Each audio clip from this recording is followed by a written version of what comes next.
Welcome back to another technical deep dive here in the debug zone. Today, we're tackling a big question and breaking it down with insights from other users. Hopefully, this clears up some misconceptions and helps you get the answer you need. So, buckle up, stay a little curious, and let's jump right in.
And that's a wrap.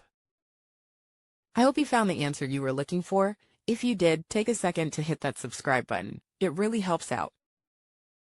And let me know in the comments which solution worked best for you. See you next time in the debug zone.